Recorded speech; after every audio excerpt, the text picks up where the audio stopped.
நம்ம அரசியலுக்கு வர்றதுக்கு முன்னாடி அட இவரெல்லாம் வரமாட்டாரியா, அவரே வரல இவரே வரல இவருங்க வர போறாரு அப்படின்ட்டு நிறைய பேர் ஜோசியம் சொன்னாங்க.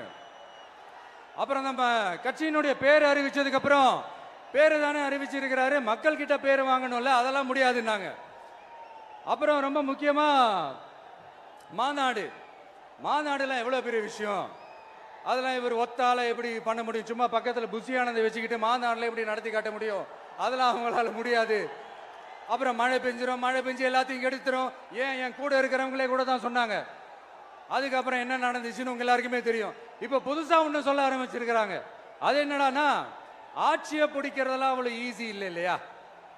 இப்ப அதெல்லாம் விட்டாங்க. இப்ப இங்க வந்துட்டாங்க. இவர் நேரா ஷூட்டிங்ல இருந்து வருவாராம், வந்து ஆட்சியை பிடிப்பாராம். அது எப்படி இவராலே முடியும், அவராலேயே முடியல, இவராலேயே முடியல, அவருக்கு அத்தனை வருஷம் ஆச்சு, இவராலே எப்படி முடியும் ஒரு பக்கம்.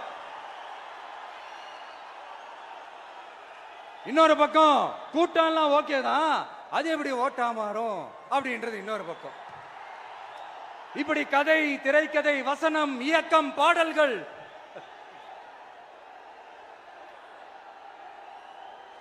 அதனால இந்த அரசியல் ஆய்வாளர்களுக்கு நான் சொல்றதெல்லாம் ஒன்னேதான், நல்லா கேட்டுக்கங்க. இந்த விஜய் ஏதோ இந்த பல லட்சம் பேர் கூடுற கூட்டத்தில் மட்டுமே இருக்கிறாரு அப்படின்னு மட்டும் தப்பு கணக்கு போட்டாதீங்க. ஏன்னா நம்மளுடைய இந்த கூட்டம் வெறும் ஓட்டா மட்டும் இல்லைங்க, வரப்போற தேர்தலில் மக்கள் விரோத ஆட்சியாளர்களுக்கு நாம வைக்க போற வேட்டா, நம்மளை கோட்டைக்கு அனுப்ப போற ரூட்டா இருக்க போதுன்னு சீக்கிரமாவே தெரிஞ்சுப்பீங்க. ஏன்னா கோடிக்கணக்கானவங்களோட ஹார்ட்லயும் வீட்லயும் ஏற்கனவே ஆல்ரெடி உயிரா உணர்வா உறவா இருக்கிறோம். நம்மளுடைய கனெக்ட் எல்லாம் வெறும் மக்களோட மட்டும்தான். நாம யாருன்னு அவங்களுக்கு தெரியும், அவங்க யாருன்னு நமக்கு தெரியும், நாமளும் நம்ம மக்களும் எப்படி இருக்கிறோம்னு எதிரிங்களுக்கு நல்லாவே தெரியும்.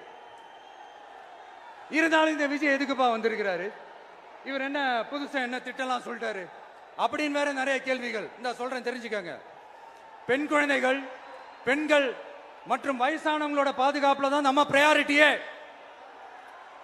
அடுத்து இளைஞர்கள், உழவர்கள், உழைப்பாளர்கள், நெசவாளர்கள், மீனவர்கள், ஆதரவற்ற முதியோர்கள், மாற்றுத்திறனாளிகள், மூன்றாம் பால் இனத்தவர்கள்னு இன்னும் யாருக்கெல்லாம் கவர்மெண்டோட ஒரு ஸ்பெஷல் அட்டென்ஷன் தேவையோ அவங்க எல்லாருக்குமான ஒரு கவர்மெண்ட் அமைக்கிறது தான் நம்ம இலக்கே.